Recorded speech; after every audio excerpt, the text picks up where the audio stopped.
Sorry I held on to the card for so long. I brought the earplugs. Not quite the same though. All right, gang, let's move into game number 3. We've got a draft ready. We're not going to delay any longer. We've been holding you in suspense, and here it is. Yeah. Can't wait for Warlock. No, no Naga. You can't Warlock. make jokes.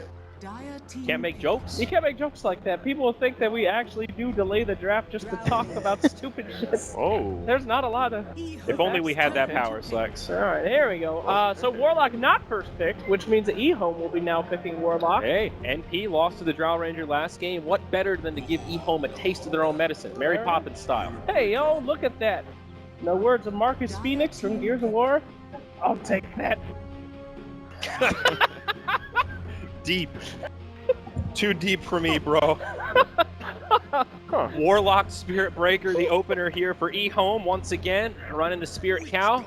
And Witch Doctor for NP, a little more of the same here, gang. Witch Doctor obviously a lot better with Drow Ranger on your team, especially early game harass. Hell yeah, let's not discount that Drow Ranger level 1 right click. You buy yourself 2 Iron Branches, 2 Fairy Flies, and you're knocking at a total of 67 right click out of the gate, not even counting the Drow Ranger aura, which bumps you up to a 72 right click damage. You gotta look out for those fireflies. Fairy Fires. Excuse me. Us pros call them Fireflies. It's easier to say. The Slacks build, except it would be brown boots. He wouldn't have a wind lace, and that magic wand would probably be an Ironwood branch. Yeah, 2 Ironwood Branches and 2 Fairy Fires. It's 76 damage, Bird. You said 67. That was before, after the Drow. Then you said it was 72. Post-mitigation. You know grant. 72 minus 67 Well, is the same number counting of how in- many games you've guessed right in your entire career?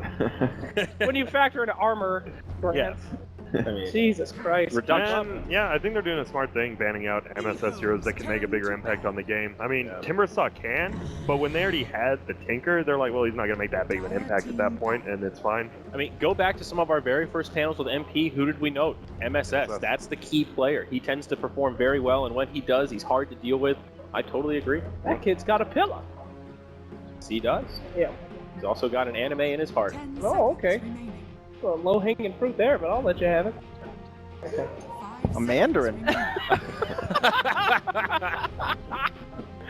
You guys are real jokers. What up? Pugna, third ban here from NP. Makes a lot of sense against the mighty EHOME, and now a fourth ban, OD. OD. So NP needs some heroes that can frontline. That's really important. Drow Ranger can hit towers, obviously, but they need someone that when the fight starts, it'll ideally interrupt Spirit Breaker. Or especially if Gus is on cooldown, they need someone just to initiate. Yeah.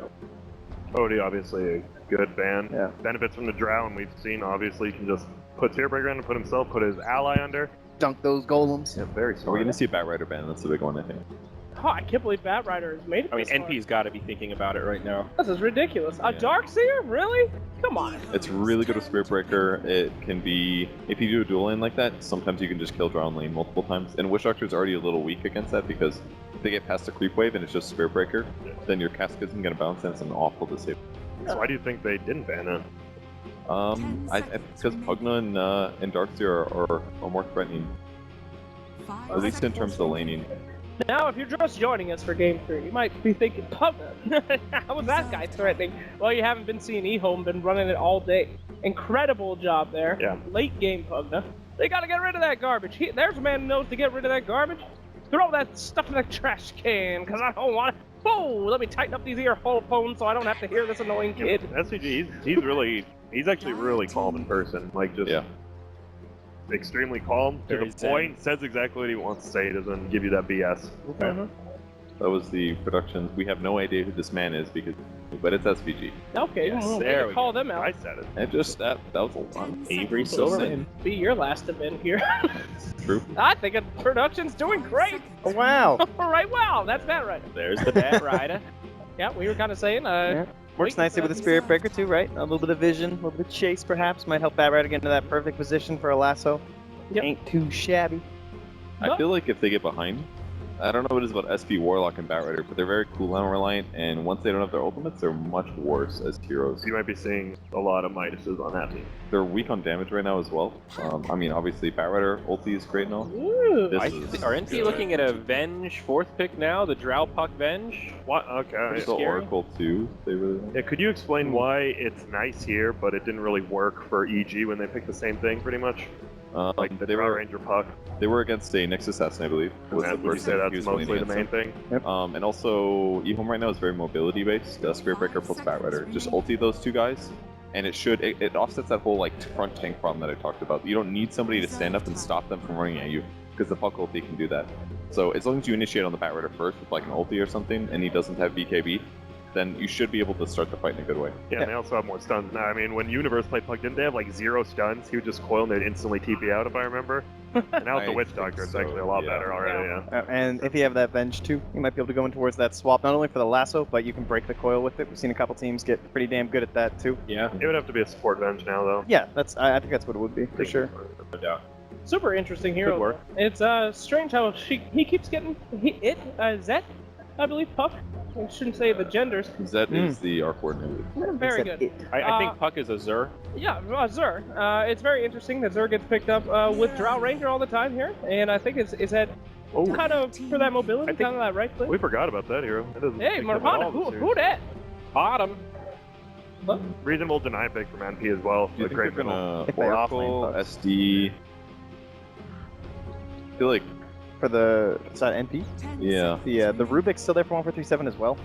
Knowing that they don't play support Venge that much, I think it's a little less likely. The Oracle has to be tempting here. I mean, we've seen the power of Marana plus Warlock, the Fatal Bonds with the Aghanim Scepter Starstorm. It's really dirty damage. So somebody that can help sustain through that, I think, would definitely be handy. I mean, it would be Oracle plus Drow Ranger, so if he has more damage in lane, he's not as bad. 3-3. Oh, That's a good go. pick. That would have been Opposite banned for I sure. forgot about that hero Yeah. because they banned it second after the Drow got picked up last time, both games, I think. This is it's such a good drafting position to be in for NP because they have multiple support options that are all pretty good. Both the Oracle, the Venge could work, and EHOME now has to be able to deal damage through Medusa, and she's also got Drow Aura. So normally she's just kind of gimped because her damage is mediocre, but now she gets a free 45 on top of whatever she has normally. Yeah. It's really useful. I know they do have a kind of quote-unquote frontliner. Yeah. So they're Yeah, open. an Very excellent one at almost ungankable if you're quick enough with that ult. Yeah. So far, these EHOME heroes, none of them really great against Medusa. None of them conventional Dusa counters. Yeah, they had No, to The work Fatal on it. Bond's decent, but that's about it. But, you know, It's no always good. diffusals, Yeah. no necro carriers, you know. They ban out AM, The obviously. obvious They one. had to pick. Yeah, Brilliant. pretty much no question on that one, I'd say. Brilliant. Yeah, I don't know. I still feel like Marana can pick up an easy diffusal blade and kind of go toe-to-toe. So. She She doesn't can. attack fast enough, and then she has to buy eggs, and then she has to buy Blink Dagger. And then you have to worry about her not dying, so buying a diffusal blade at that point is a little iffy. Yeah. It's If it's not super terrible late game, this game, not a but great solution, but Okay. possible. there's a lot of You're right. silences. It's actually kind of okay this game, but I think they have a lot of problems right now coming to this last position one now with the AM Bando. Some of the other heroes that might synergize with their own heroes right now, like the Spirit Breaker and the Batrider, you'd be looking at that Lifestealer perhaps, but of course relatively useless against Medusa. It's Why very not? difficult to scale into the items to actually get through the mana shield. why not more fun? Why not more fun? No, Why not? Fair enough. Why not indeed? Don't disagree with that. They already do enough magic damage. All their heroes do magic damage. Just throw an E-Blade on there. Ooh, Yeah, we a got lot a of gank. a lot of options for NP. I feel like Disruptor could be an option also. Good team Yeah. fight, great against Marana, Batrider, and Spirit Breaker. Yeah, that's a great call. They have so many places to go. Yeah, there's a ton of options here. Oh, wow. A batted. A classic. The North American Special. Yeah. Long forgotten about friend here. Aquatic Shield versus the Batrider and the Marana. Abaddon, I mean, Abaddon, the shield cast is pretty All right, darn. I'm gonna say suck. that the anti-disable is okay. I think it's really good against Marana Arrow because you usually buy your team when you That's get good. arrowed. No, Yeah. not For that reason, it's great. Against Batrider, iffy. Against Spirit Breaker, pretty good. And I like it heavily with the Drow combo, really. Because it's a hero, it's very similar as the game we saw earlier today with a Luna plus a Warlock. You take a hero that does good damage, but is a little bit low mobility and easy to kill, and you throw a heal and a shield on top of that hero, and it changes everything. And the coolest thing about this pick, you can remove Sticky Napalm and win. Yeah. And There's the the third point. Not a big surprise there. Great calls, Iori. Great job. Thank you. I like the NP draft. Yeah, Actually, I like them both. I like MP's a little more. I agree. I think they're both relatively stable. Despite being like a draw lineup, it doesn't have to go for that big mega rush play. Yeah. I think that's kind of what we expect game threes. You don't really go all in. You want a couple different options, a couple different timings that could succeed. And I don't think either team's really pigeonholed here. But again, I think the ease of execution advantage goes to NP. It's a little more straightforward what they want to do. Golly. But Slacks, will let you do your prediction first while come Purge to me thinks about last. it. I'm the Okay, cogs Modpax, are we'll cooking. start with you then. All right. I think I'm going to go in for EHOME. I really do like the Sylar Morphling. I think the Bat Rider is going to get things done, and it's going to make it difficult. The lane's going to kind of control the movements of the Abaddon, perhaps in the early game, limit some of that experience. 10 seconds I remaining. think I'm gonna go with NP. I'm a little worried about the Bat Rider though. I think that Lasso is gonna be a big deal in this game. Yeah, and I've been holding it back. Clearly, know that North American bias, but NP. Nope. I never knew. I'm gonna go NP. I like the Abaddon. I like the Deusa. She's gonna drop a Deuce. Snake is a very scary person to try to back. She's a very greedy carry. I mean, will you have enough to be able to stop her? But at the same time, Morphling's the same way. It's all about which team is able to make the most space, which team can make the most space in the relative games that we've been seeing. If you add the three there, I think I'm going to have to go with MP. All right, we'll see if our casters agree once more. It is Annie and Cap for our final game of the night. Thank you very much, Zayori. I'm Android, being joined by Cap, and this is the final game here of the lower bracket. Winner moves on to the grand finals tomorrow at the Bell Center. Very exciting here. Cap, what do you make of these drafts? Well, I think, I don't want to say it, but I think it just might be another draft win. I was hoping we were going to have a really close, but I personally leaning pretty heavily in NP's side. I think there was a pretty brilliant drafting maneuver where they fourth picked up the Medusa alongside a Draw Ranger strat, something that we already saw all the way back in the Manila Major to be exceptionally strong. It really prolongs the strength of Draw Ranger strategies to much later into the game, while still maintaining a really good early game presence.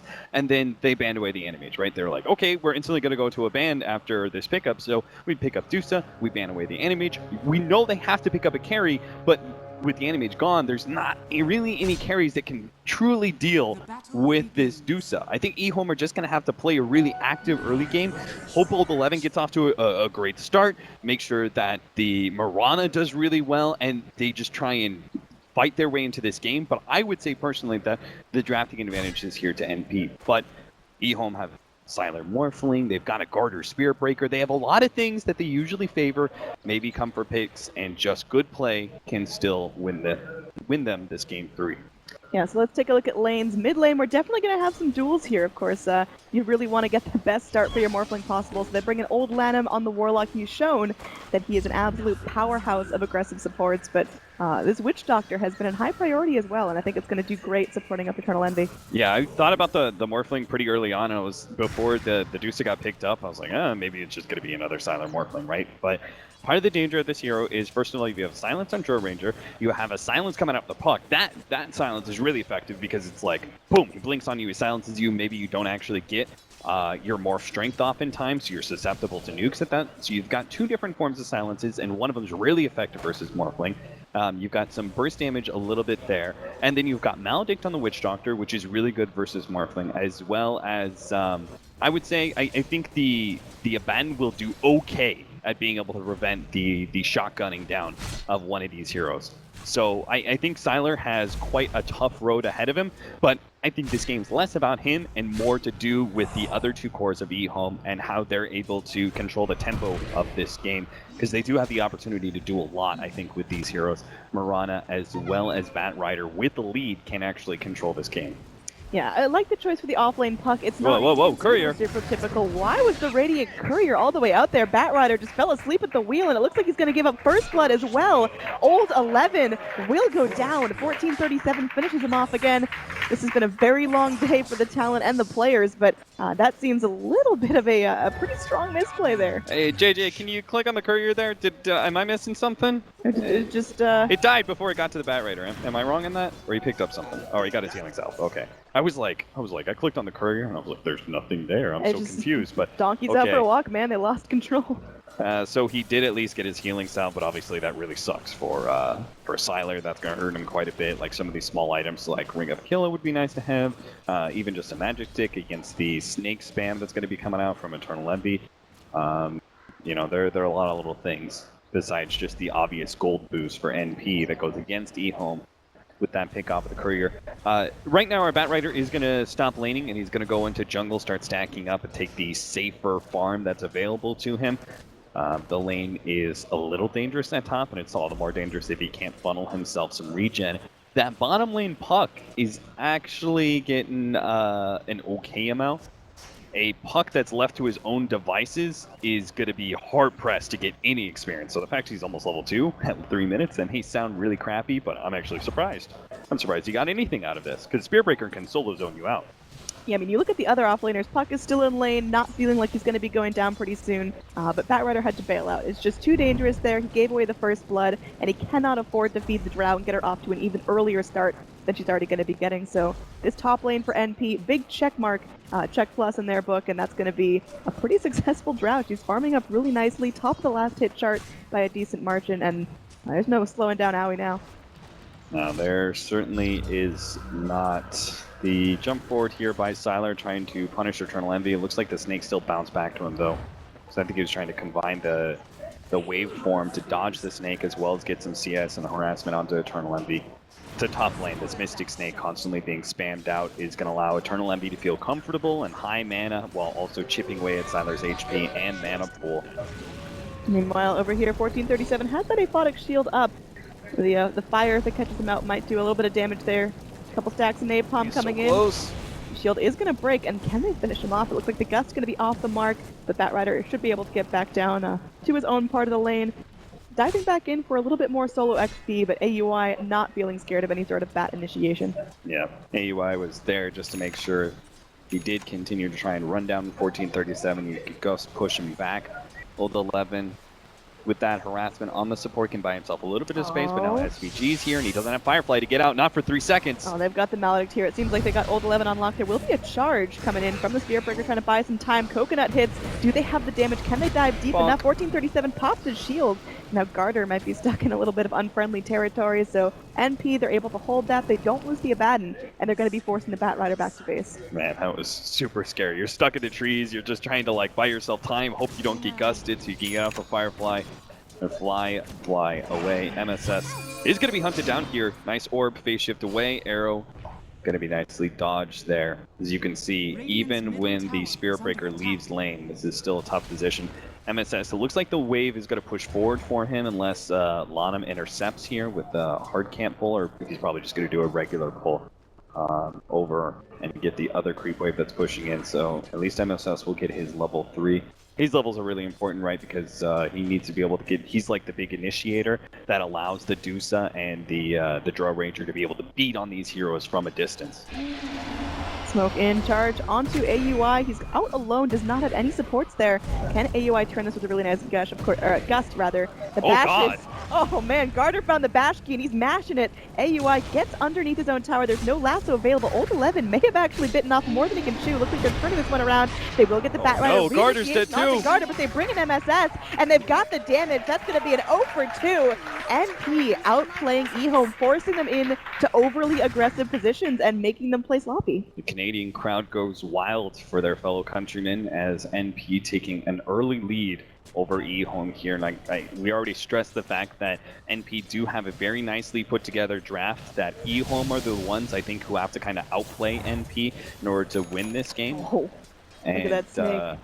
Doing so much damage to Sylar. He's almost fresh out of mana, and his regen is not going to be fantastic either. So, I mean, this Morphling is stunted. You look down in the bottom lane. Yeah, Mirana's getting farmed, but Mirana can't carry this all by herself. No, she cannot. She can do a lot of damage in the mid game, but she's going to need the help of Old 11. So the fact he died up there in the top lane, just further delaying this drums, and then the Blink Dagger. Is this really something you want to take right now? Mirana's got the leap away, but there's going to be a coconut to follow up. Charge coming in onto MSS, but it's easy enough for a puck to disengage. Looks like a smoke going to be coming back in. The Ancient's all bashed up. Phase shift trying to buy himself some time. This time, but the arrow does connect. Oh, Witch Doctor feels helpless there, cannot aid his ally, and EHOME put themselves on the map with a very deep gank. Nicely set up at Spearbreaker, making a lot of presence already. Garter Spearbreaker rotating around the map has put some pressure on top lane, even if they lost that kill earlier. They're still trying to get this Spearbreaker to be super aggressive. Look at AUI, speaking of aggression, underneath the tier 1 tower, Old 11 has to TP out. He just can't stand the heat.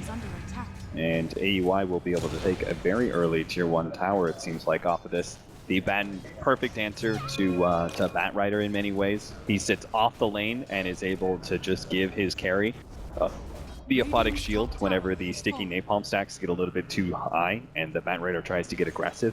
And then the panel already covered the other ways. He's going to be a nice little counter, right? Like potentially cuts the lasso out, though that's unreliable due to the range and the animation of aphotic shield. But much more likely if a hero gets hit by an arrow, right? That's when aphotic shield becomes really powerful because you can just run over to your ally and take that stun off of him. So there are some really good potential plays here for the Abaddon. We'll see how the mid game kind of plays out. Right now it's EHOME trying to get their basic items, their basic amount of farm, and then try and be aggressive into a Drow Ranger and Huck.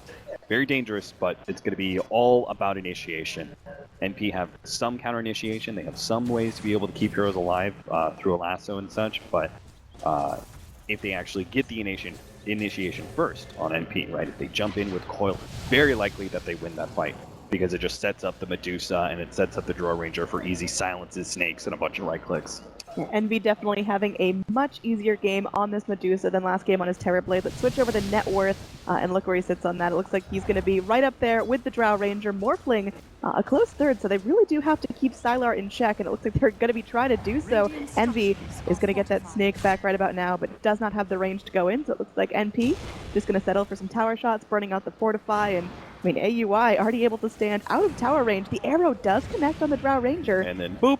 Yeah, but easily taken off, and EHOME don't want to initiate on that anyway. It's too risky. Yeah, I like how NP, oftentimes a Drow Ranger, he pushes that offlane tower, he'll back up, start farming jungle, the supports rotate around. NP actually choose to go, okay, EHOME actually do not have the supports to challenge us, right? They've got a Warlock without level 6, same goes to Spirit Breaker. Maybe. It's going to require them to be able to charge and force out the phase shift, and old 11 runs them down, and hope there isn't rotations from NP as well. Quick TP could stop this gank. Puck is going to be going in with a phase shift. Is his team going to try to bail him out now? It looks like MSS is able to go ahead and get himself back to a safe distance. TP's team? Old 11 is going to get this kill. They're chasing forward. A TP comes in now. The burn damage will be enough. MSS does fall. And looks like Envy won't be able to go ahead and find Old 11. They've got the Dire Courier chasing around. Eternal Envy following the trail of flames. Snake coming in. Not going to do enough damage on that one hit. And he's like, come on, team. Why am I the one who has to TP and try and save MSS? An Abaddon, even a Witch Doctor, could have just as easily saved MSS's life there. But NP, they're trying to stick with this strategy of the Drow Ranger pushing down all these early tier 1 towers. Lanham's throwing a bit of a wrench in those plans by upheavaling and slowing down the push, but it will happen nonetheless. I really like that early point in upheaval from Warlock. We don't see that a whole lot usually. The Shadow Word, the Fatal Bonds prioritized, but I do think against NP's really early, really aggressive draft, it's going to be super helpful. Coil will stop the TP out here from Old Chicken, but nothing they can do past that. Just stopping the rotation and allowing the Drow Ranger to take that bottom tier 1. So all the tier 1s off the map here for EHOME. It's going to close things off quite a bit, make things harder for Sylar to be able to get the necessary amount of farm to have an impact when it comes to split pushing, let alone when it comes to team fights. Deep ward here, 1437, definitely getting some good vision for his team, but I don't think there's going to be anything else to follow that up. MSS rotates to mid, getting some good solo experience, finally finding some more farm for himself. His net worth is a bit small, but he will definitely bounce back for this. Looks like he's saving up a good amount of money and flying in his next round of items. All right, Old 11's going to have a Blink Dagger here around 12 and a half, 13 minutes. He doesn't get ganked right now. So this is where they can start getting active, right? They're going to smoke up with like him and Marana or something like that, or they're going to do a Spirit Breaker charge, and they're going to get that one gank. Who is the most important hero for them to kill? Like, Dusa's the big carry, right? But in some ways, Dusa isn't very effective for the first, like, maybe 25 minutes of the game. He, like, slowly ramps up and then starts becoming more of a menace around 40 minutes. Maybe it's more important to go for the Drow Ranger first, or maybe it's more important to kill the Puck. Make sure he doesn't get that Blink Dagger, so NP aren't able to find those kind of initiations onto Sylar, for example, who's their big carry, who they're trying to protect his farm at all costs. We'll see. Here comes that smoke, and here comes this first Blink Dagger reveal. They're going to head up to the top lane and go for the Dusa. They're going to wrap around an NP. They're going to be caught off guard, it seems. Envy gonna be going in the Moonlight Shadow, but Envy's pretty keen on that. He's running back under his tier 1 tower, so it looks like EHOME may have whipped their initiation, and if things get real, NP are definitely ready to go and TP into this top tower and keep Envy up. Yeah, the worst part is even if they find that initiation, if Eternal Envy's fast enough and he gets off the ultimate, then that just like halts any kinds of initiations, and NP can very rapidly make a rotation, whether through TPs or just running through their jungle, and get to Eternal Envy to punish EHOME not being quick enough to be able to disable Eternal Envy. Now, that initiation doesn't even happen. They still have the Blink Dagger somewhere in their hands, but NP probably know about it. They probably figured that's what the smoke rotation was about. They do get that lasso off, There's and they are going to be able to go through. Again, lasso perched off, the charge still coming in, so Envy doing whatever he can, but looks like Morphling going in. Sylar trying to make some space, and there is going to be Warlock being focused down. Does manage to drop the Golem in time. Witch Doctor, though, keeps up that damage spray coming in. They do end up losing Envy. Very important kill. Now EHOME are feeling confident to keep going. Flame Break coming in, just forcing Aoi back further into safety. And they're going to be charging in. They want to get MSS, but the Gust to stop things, as well as the Dream Coil, will hold EHOME in place. Movement forward from Sylar, trying to go in onto 1437, and looks like he is going to be going down. His ultimate is going to be on cooldown for that. So it's just going to be AUI and MSS left to defend this. Sylar TP's home. Whoa, what? Coming in onto AUI. They're trying to punish him while he doesn't have supports up, and they're probably going to be able to get this. Puck moves in, then they got the Witch Doctor coming in, but does get stunned, not able to coconut in time, and that's going to be a very successful movement from EHOME. Holy cow, that team fight was worth so much. I did not imagine that EHOME were going to be able to make the Batrider Mirana rotation that worth, but that is a 3,000 gold exchange by itself, and everything else that happens from there, like the little movements around the map, the farm they open up for Sylar, the items that they get that allow the Mirana to continue to move forward in itemization and get the early Aghanim Scepter, like that means so much, and it all comes down to Lana. Like that guy managed to get off a 4-man Fatal Bonds, and I was just like, oh god, this fight could go so wrong for NP if he actually gets off that Chaotic Offering. They tried to burst him down, but he still got it off, and then the burst damage just came through, right? They had the 4-man Fatal Bonds, they had the Chaotic Offering down, all of a sudden a Starstorm comes down, and all these heroes take so much damage, because Dusa takes the double Starstorm, and she takes the extra Starstorm damage when it lands on the Abaddon, and the Fatal Bond bounces over to him, and then whatever else is happening, he just got nuked down so quickly. EHOME need more of those fights, though. Yeah. Right? Because you still, even after a 3,000 exchange right to favor of EHOME, they are still holding top 2 net worth on NP. And they're about to pick up Roshan. Yeah, and we're only at 15 minutes. This isn't even when the Drow stat starts to really shine, so it's going to get ugly for EHOME unless they're able to keep up that pressure. And in that last fight, it feels like they really caught NP off guard, and now NP are definitely going to be more mindful of the damage EHOME bring in. So TP's come through. MSS is ready to go back in with that Dream Coil initiation. Meanwhile, Sylar could fall victim mid lane. He's got the Replicate, and I don't think they've got the silences to keep him at bay. I actually don't think that exchange is too bad for EHOME. They get 2 tier 1 towers in exchange for Roshan, and they're also a team that's more pick-off oriented than full-out team fight. So they can still play they can still play aggressive. They want to be able to split push, force NP to split up, and then finds the occasional pick with the Batrider or the Mirana, and that's how they're going to grind their way ahead in net worth in this game, and not just trying to make a comeback. So the Aegis is not a huge threat to them, because they can still force NP away from 5-man deathball scenarios. MSS on our puck is still feeling a little bit poor, saving up only about 1,200 gold, about on par with Warlock in terms of net worth. What does MSS have to do to really be an impactful puck?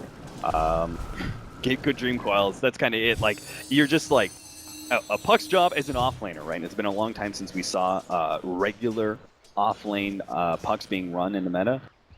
The job used to be just survive in your lane, get that Blink Dagger, and look for those really good Dream Coils, because if he's able to get that right, you've got Solid Snake, or excuse me, Mystic Snake that's going to bounce around. You've got the Paralyzing Cast, they've got the Silence. Like, there's so many things that if they actually get that controlling ability, the locks a hero into these multiple heroes into this one area, NP could just beat on them from a distance. They have these really good bouncing abilities that can take advantage of close position heroes. Like, there's so many things that could happen off of that Dream Coil, but he needs that Blink Dagger first, and that requires him not to die for the next couple of minutes. He's only 700 gold away. All right, EHOME, they're grouping up. They're trying to move in towards the Roche Pit, maybe up into that bottom lane, rotating into the mid-jungle.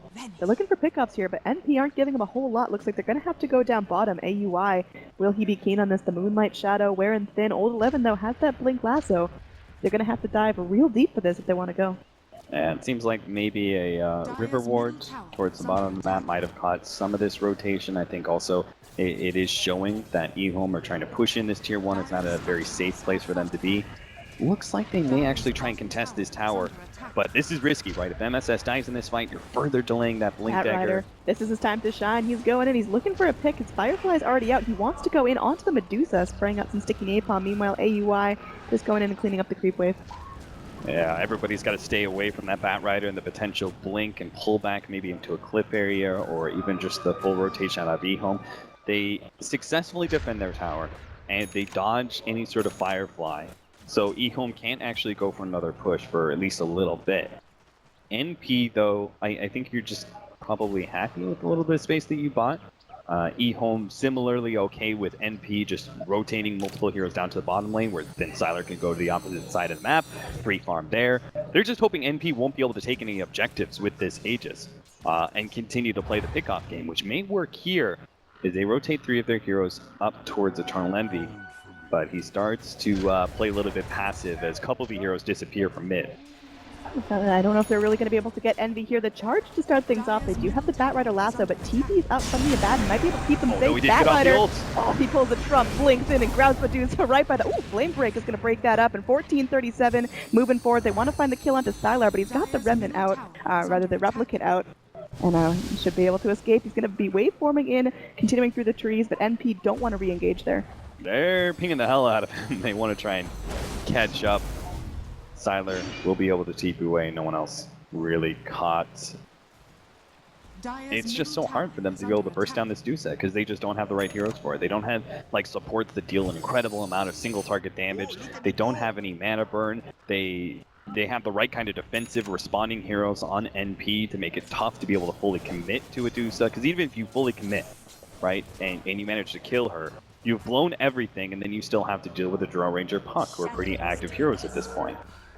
Moonlight Shadow coming in as the charge should complete. NP, they're going to be able to get their Dusa back a fair ways, and it looks like the charge will be canceled. They don't want to go into any unfriendly territory. One thing about EHOME that we can continually praise is they play with such a high level of discipline. Yeah, I think they're, again, I think they're really, like they picked up the Aegis. What has NP done with it?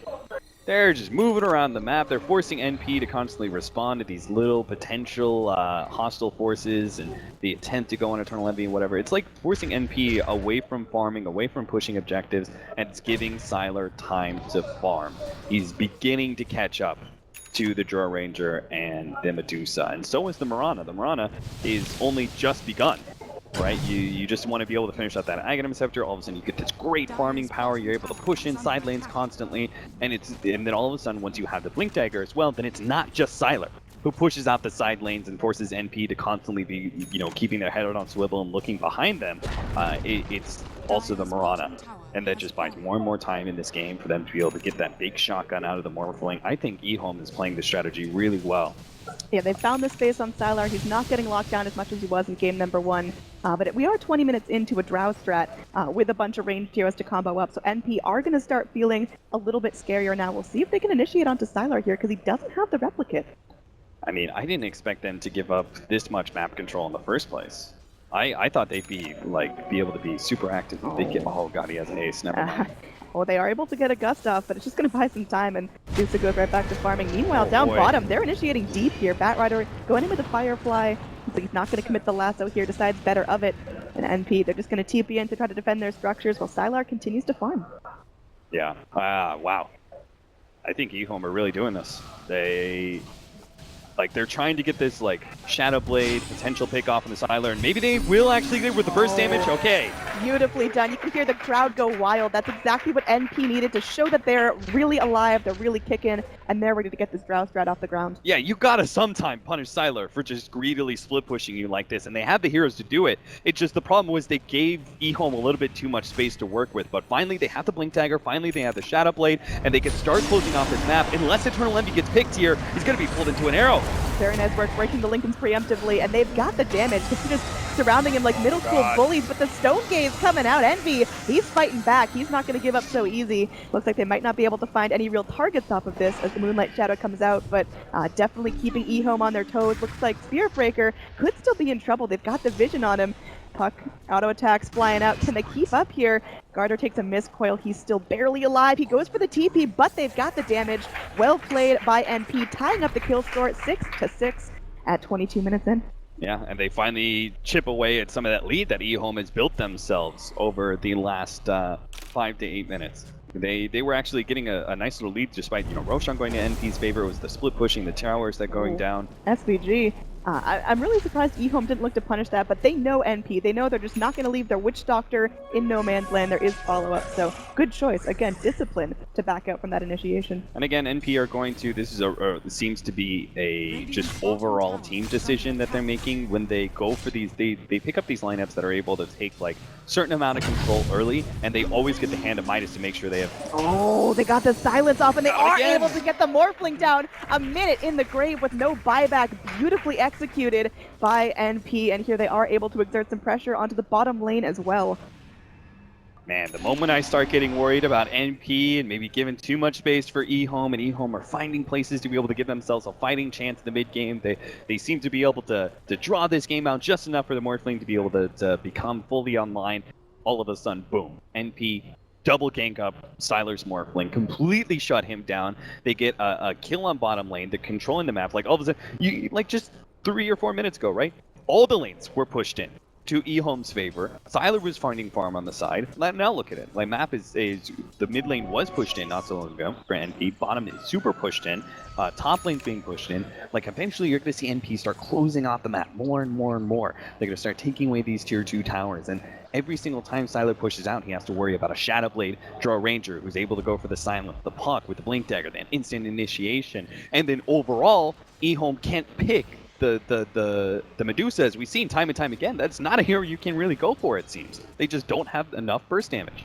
The solution for EHOME right now is going to try to be going aggressive. They are able to grab up the Drow Ranger. Looks like they're going to be... They didn't have any counter vision. Okay. So Drow Ranger's just fine. They're going to go for the Gust. They get the Dream Coil off as well. It's just a Warlock. He's going to be going in, trying to escape there with that little Glimmer Cape, but that is not working out. Yeah, now MP, it's Roshan time. Rosh taking time. They can get themselves an Aegis. This is about the time you want to start taking out those tier 2s. Oh, Pimp. No, that's a sad face. That's not a question mark. Sad times. Come on. Thank like you, Pimp. That both counter wards, they're right there on the edge. Like, oh man. If I'm EHOME, I'm like so sure they don't have a ward in the Radiant. You're triangulating it. You got one more shot, one opportunity before you just got installed Dota, because that sucks. All right. Aegis now, Silver Edge, Hurricane Pike for the Drow Ranger. Okay, EHOME, they got a hardcore split push and see if they can force NP apart. Again, you want to try and prevent that death ball, but NP, they don't have to commit all 5 heroes to pushes. Again, Medusa can be this really great frontline hero, whether it's for pushing down towers or defending them, because she's simply not a hero that EHOME want to be able to very nice timing on the Gust. Immediate pop away. Looks like Sylar is a bit cautious. MSS is at the ready. Doesn't have the Dream Coil. There he goes. He picks it up just about now.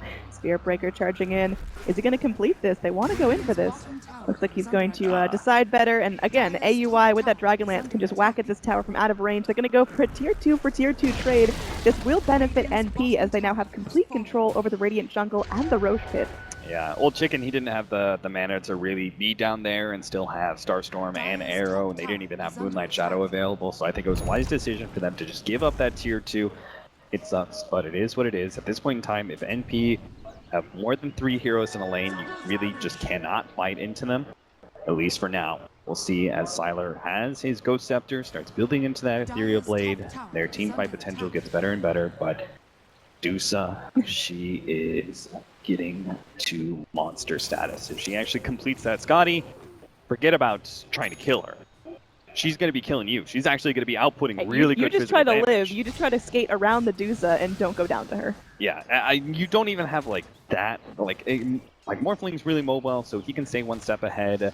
They've got Upheaval, I guess, Sticky Napalm. I guess they do have some good ways to be able to kite around the Dusa, but that's only if Dusa isn't pushing down your towers, right? If she's pushing down your tier 3 tower, then you kind of have to fight into her somehow. You still go for the back lines, you still maybe leave the Dusa for last, but you are going to be within attack range of that split shot and that slow from Scotty that's going to be applied to you. And heavy amount of physical damage. That's what it's turning into. Because the Dusa comes online so much faster when she has Drow Ranger. Sylar, he's got his replicant here, but can they get the silence off in time? It looks like he might get spooked here. He actually tries to move forward and immediately hops back to his replicant there. If Drow had been a little bit quicker with the gust, maybe it could have been unfortunate, but Sylar plays smart. It's still really hard, right? Even if they did get the silence off, he'd be able to ghost after dodging a lot of physical damage and just wait out that silence. So they have to come in with a puck, they'd have to get that double silence, and then still try and burst him down while Sylar's morphing to strength really quickly if he has any kind of opportunity to pop that before the initial silence. Again, tier 2 for tier 2 trade, and I mean, Drow Ranger can take this thing down so quickly. I don't want to underestimate Sylar, because even in game 1, it looked like EHOME may have been able to turn it around on the back of Sylar playing like a machine. Morphling is one of his ultimate comfort heroes, but it is looking very, very tough. EHOME, are they going to try and be the ones to push high ground and see if they can force NP back? Because that's a huge win, just positioning-wise, if they can force NP off of the push. NP are okay with this. They've got a Drow that's just plowing through towers, 1437, getting aggressive, and they are going to force the rotations back from EHOME. It's just Sylar versus the world once again. Trying to wrap this out. Moonlight Shadow to ensure his escape, and there is going to be that upheaval.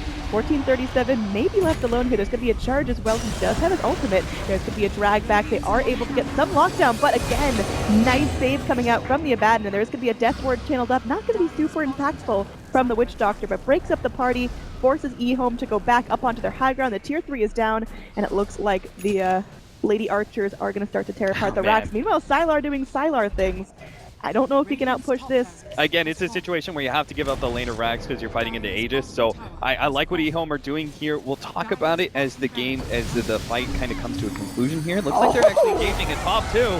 Very well played here. There is going to be a Chaotic Offering dropped out, so Warlock getting off a bit of damage. Abaddon is still alive. AUI going in, wants to find the kill on the Warlock and should be able to do so. Lanham casts out the heal, but it will not be in time. There's going to be Old Chicken on the back line, looking to leap in and maybe drop some damage as 1437 is exceptionally low. Can he get it done? He's waiting for the arrow, but initiation from the Drow Ranger forces the blink back on the Mirana, and now she's going to be the next target here. EHOME, they're feeling a little flimsy. They're lacking their Morphling right now, and now they're going to be getting their mid lane pushed in as well. Really well played by NP, right? They had already had preemptively Eternal Envy in a position to be able to defend that push at bottom lane. So as soon as EHOME see a hero defending, they're like, okay guys, we can try and fight top.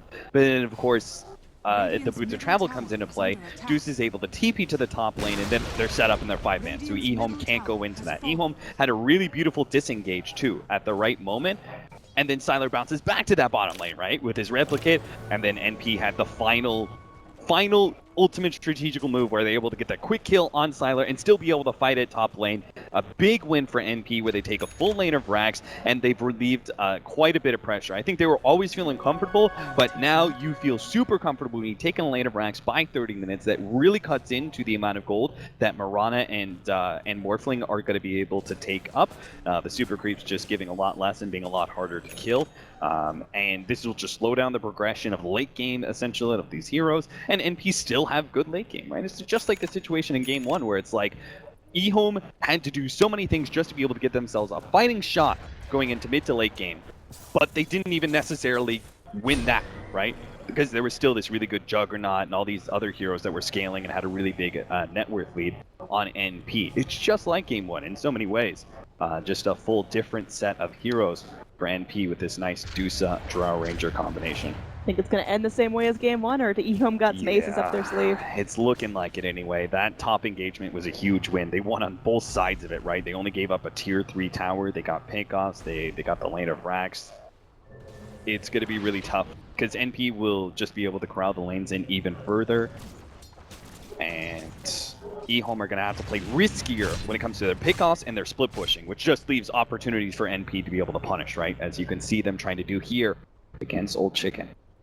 I think the difference in this game compared to game 1 is now NP actually have the burst to get the Morphling down when he's ratting. You saw in that last engage he wasn't able to TP home and get out scot-free. Puck is able to burst him down exceptionally quickly. Jump away. Fortunately, Old Chicken does not get caught in that bottom lane. Ethereal Blade is up. Oh, God. Oh man, I did not see this coming. Ooh, Aghanim Scepter for alright. the Abaddon. So this is like a Centaur ultimate, but in a small AoE. He just soaks up all this damage that his allies are taking. So So he's going to get a full heal. His allies are going to feel pretty much invincible. That is going to force NP to play very clustered up, which does allow for a more clutch Warlock ulti, but I mean, that's just trying to look for a very dim light at the end of the tunnel. if they actually get these lanes split pushed in, and NP are in a position to be able to push into your high ground without having to immediately worry about Sylar's split push, how do you possibly kill this Dusa? Even if you break the Lincolns, you get the initiation, you get the lasso, you start pulling him back, you get ahead of that Photic Shield, then what happens if Abaddon still just is able to run himself in and pop that borrowed time and decrease the amount of damage you're able to do to that Dusa? I just don't see a way for them to be able to burst down this very threatening carry. And that's not even talking about the solo carry of NP. They still have the Drone Ranger to output a lot of damage. Gonna Boots of Travels in here now. All 5 NP heroes grouped up. They're ready to take a fight. Let's see what vision they have here. The wards overall pretty lacking on the map. There's gonna be some pings out as Envy moving forward does have the Stone Gaze ready to go, which could be a great initiator. The rest of the group are smoked up. 1437 gonna have a smoke broken. Meanwhile, Drow Ranger is able to find a gust onto the Warlock, throwing out a couple of arrows. Meanwhile, Sylar, well, he's doing Sylar things. Yeah, trying to chip away at that tier 2 tower. And he's actually going to try and turn here, see if he can get a quick pickoff, maybe on MSS or finish off that There's tier a 2. silence. Is he going to be in trouble here? Is Lincoln going to be popped, like we talked about, morphing strength, going to be zipping away. Replicate now off cooldown. Going to be throwing out the adaptive strike, dodged by MSS. Sylar, he makes a replicate. Is he going to be able to get it far enough away from the pack?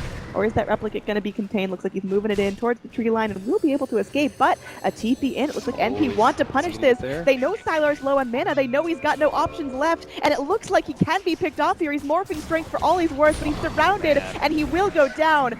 Excellently played by NP, anticipating Sylar's movements and punishing. Yeah, MSS really played that really well, where he was just kind of like sitting around the Morphling, keeping track of him and holding onto that Dream Coil to prevent the Morphling from being able to make a clean TP escape. And even when he does try and jump to his replicate, he still cannot find the space, it seems, to be able to get away from NP.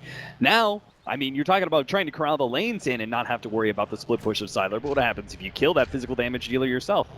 Then, 40 seconds, you don't have to worry about him. You can just go straight down a lane, push out that lane of Rax without any fear of recompense from EHOME. Because even if the Mirana does try and do the split push thing, he cannot put the physical damage to be able to stop.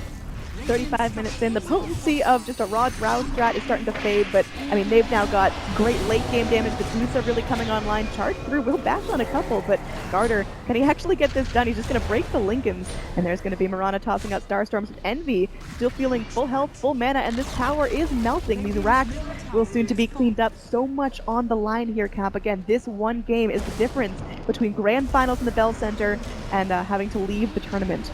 Arrow goes out. Oh, it snagged MSS in the back. Maybe they can make it. Oh god, that Aphotic Shield. Well, MSS is fine. It's going to be phase shifting off. Now Garter's going to be in some trouble, stunned up. The upheaval causing a little bit of damage, but Envy, he's just weathering the storm here. Yules up onto the Mirana, trying to buy some time. There is going to be the Ethereal Blade thrown out onto the Dusa, but again, everyone's so tanky. They're going to be able to pick off the Batrider, and the rest of NP can still fight. The arrow flying through does clip onto 1437, but he doesn't really care. The Batrider has such a hard job. Like, he has to somehow initiate on the back line, but his team really can't follow him up too well, as they've got this Dusa sitting in front of them, just beating them back, essentially. Even if they hit the arrow and they make the right kind of jump in to be able to get the lasso and pull them back, it's just like one pickoff that doesn't even necessarily win you the game. Oh, almost got MSS. I think NP read this game really well, anticipating that the Batrider is always going to want to start the fight off, so Drow goes back for Lincolns. They've got Lincoln's Dusa, Lincoln's Drow. There's just a lot you have to get through before you're able to get these high-value targets in your grasp. Arrow coming in. Oh, this is going to be a great initiation, but just off the mark from AUI. I think EHOME want to cut their losses here, realize that initiation didn't go 100% perfect, so do not fight. Yeah, they can't really fight into an Abandon anyway, right? He's still got that ultimate to be able to fall back on, so unless you're getting some sort of crazy lasso pullback that he's so far behind enemy lines that even with the ultimate he'll still die, you really shouldn't worry about it. So Batrider had super hard job for this game. Somehow find the initiation, to be able to offset the very clear team fight advantage that is the favor of NP. Now he has to deal with triple Lincolns? Like, how do, I don't understand, like, how he can actually play this game well enough to get EHOME an initiation they need to win a team fight. Arrow slides right past Deuce, and now the fight is going to break out knowing Deuce is not in the mix, but looks like Witch Doctor's going to try to turn this one around. Will get bashed up. He's still got the Death Ward when he hatches out, but will he be able to channel it off in time? There he goes. He's going to be getting off the damage, and the Chaotic Offering comes in. Witch Doctor's still feeling fine. Arrow spraying through will not connect onto any NP heroes. In fact, they are able to get the kill on the Warlock. Spearbreaker buys back. Batrider's down. It's not looking good for EHOME. They're just rapidly running out of resources, running out of heroes to take this game. I don't blame them for trying to take that fight. They cannot, like, it's almost so sure that they can't win a fight when NP are 5 men in front and just like pushing into your base. So they've got to do what like Eternal Envy is famous for. Like his whole entire philosophy behind Dota, when you're behind, right, is create chaos. So EHOME need to make a really chaotic team fight. Oh my, they're actually going to go in for this. Marana wanted to go in aggressively with that arrow, but Puck been able to dodge out. Enough stuff does end up getting picked off there, but again, making space as absolute space created there for NP. They find themselves another Aegis, and they're easily going to be able to defend their high ground. And EHOME are left with very few options. They need to try and force NP into a defensive position for the next 50 seconds while that puck is down. But if they just wait for the puck being up and then they push in and control the lanes, again, they can go for 4-man pushes and have NB be defending the base because you can always boots a travel in. At least they'll get the, looks like this tier 2 glyph will wear out and Siler will beat down that backdoor protection slowly but surely. Yeah, it's still going, but He's like, okay, never mind, can't do it. Give up as Envy comes in, Stone Gaze comes out. Maybe a little bit trigger happy on that, but better safe than sorry, I guess. Deuces. Siler. Oh god, 3,200 gold on Envy. He's got a Mjolnir, a Scotty, a Siler. Gonna be going in, playing the long con here. Envy now might be in a little bit of trouble. Old 11 thinking about going back in on this. He does end up thinking about it. There he goes. He blinks up, but there it's a full health Dusa. Look at they're tickling him. It's 3 heroes, and Envy's standing up on all of them. Stop it! Have mercy! Okay, Envy is able to get a double kill before falling. They don't get Sylar, so that's gonna be not the best for NP, but I mean that's acceptable. I think that was totally worse for EHOME. They forced a cheese usage out of Envy and got the kill. In fact, look at the fight recap. It was actually favorable for EHOME. They lost 2 heroes for 1, but NP's so big that they got, don't worry JJ, they got 1,000 gold for that kill. And NP got very little because EHOME's super underfarmed, right? They have a 15,000 gold lead. It's always worth it to make those kind of trades for the big carry. They didn't even lose a really important core, right? That's the Marana and the Morphling. So that was super worth. Even if it was like, it showed how powerful Medusa was worth. That individual exchange was worth it. It buys them a little bit of time. They no longer have to worry about at least cheese. It's like, they're so far behind, but you have to take every little advantage you get and just try and build it up and see if you can make that 5%, that 10%, that 30% chance you have to win, which they were not able to do in game number 1. But it would be a hell of a comeback if they did in game number 3. Yeah, again, both teams fighting for their lives in this tournament. You definitely want to make it to the Bell Center here. That is one of the big draws of coming up to Montreal, and EHOME certainly not going out without kicking and screaming first, so they're going to be moving up Smoke Gank here. Sylar gets lots of room. This would be a really big. Nice pick here. They're going in, but the Shadow Blade away, and they're going to be blinking out. Looks like 1437 will reveal. They're going to be going in, starting the fight on Abaddon, but now EHOME are fractured. They're split up. They're going to get a pick onto the Witch Doctor, and they're looking for more here as they're going to drop the Chaotic Offering. BKB still rocking out for the Drow Ranger. Look at the damage they're able to output. The Batrider goes down. They clean up the Golem, and they're still going to be looking for more. NP still very much alive, and they should be able to find the kill onto Lana before he's able to TP out. So NP making that worthwhile. EHOME, they're trying to find these initiations. You got to commend them for their attitude, for their ability to stay in the game, but they just can't find the kills they need. Yeah, you have to play to win, right? You can't just play to idly sit by and not lose. You have to play to win. That's what EHOME are doing there with that aggressive maneuver. You need to try and force NP into a defensive position. You need to try and get engagements on their side of the map because they're at a point in the game where they lose one team fight and the game is over, right? They lose one team fight on their side of the map, the game's just pretty much over. They don't have any buybacks to be able to work around, so they had to be aggressive and just couldn't quite make that gank work, and now... They cannot afford to lose the Mirana here. The buybacks are so few and far between that Old Chicken going to be trying to leap back to base. For all it's worth, Arrow comes in, just connecting onto a creep. Meanwhile, the puck going to go ahead and get Yule's up. Lincoln's popped left and right, but this tower is still melting. Skylar coming in, thinking about initiating. Nice upheaval, connecting on the two heroes. And they're going to be going into Lasso onto the Medusa, but she can still turn, she can still Stone Gaze when this is all said and done. There's going to be a charge in 1437 in his ult. He doesn't have the mana to do it. His allies, and now Eternal Envy gets all his mana burned down, no more Stone Gaze, but the damage is coming out, and they are able to get to the Morphling. The Strength Morph is not enough to keep him alive, immediate buybacks, but a second full lane of racks is going to be falling. That's going to be Megas. Yeah, EHOME now have to fight through Megas. They still need to try and catch whatever heroes they can here. They'll get the Witch Doctor. That's just the start. Let's see how many more they can get. None. MSS. He's going to try and jump away. Maybe they can get him. Oh no, they see more. Maybe they can catch AUI. Oh god. Oh, their eyes bigger than their stomachs here. They're going in against a very beefy target. AUI's BKB is back up and Morphling. This could be a dieback. 1437 with the ad, keeping his entire team healthy. Oh, this is getting real dangerous. Mirana doing everything she can to output damage. Old 11 still going in. There's going to be a Hurricane Pike out. AUI does fall, but they get the Bat Rider as well. That's going to be at least a return kill. Looks like they should be able to get the gem as well. This is going to be really important. He's able to pop off his shield, but it's not going to be enough to save his life. EHOME, they're actually making this fight extremely worthwhile, but Envy is back, and Envy is angry. The Snake is bouncing around. There's going to be a Yule's up onto the puck. They get him down. The upheaval now is going to be holding Envy in place. Look how slow he squiggles, and he cannot catch up to anyone else on EHOME. Witch Doctor is on the back line here. SVG, Godspeed, man. You got this. Yeah, you've got Carter. Carter actually doesn't charge the Witch Doctor. Witch Doctor's able to just let it go. Oh, Eternal Envy coming in, the Snake coming in, and that should be a kill onto Lanham. Nice focus there from NP, but that was still a pretty big hit to them. I'm not sure how, but EHOME's, they just seem to go to these, like, there's no way they can make the comeback, and then they make these small little plays, inch by inch, you know, they just kind of grind their way back into it sometimes. Oh, but the final tier 4 going to be falling. The Ancient is exposed. It's Megas.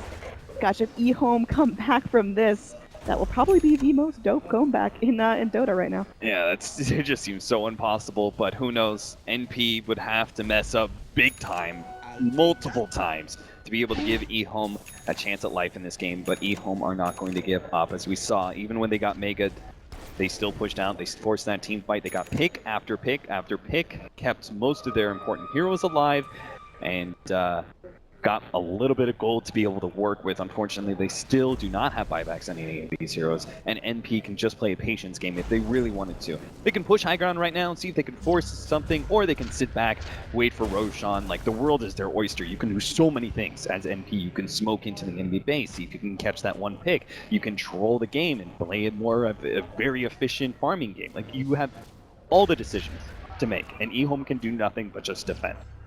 Looks like NP, they're going in. AUI starting things out. Spirit Breaker is probably dead. Oh no, that's... Oh, so close, Carter, so close. I could look at your face and see the roller coaster of emotions there now. Envy just sitting safe up on this high ground, not going to be too scared of anything.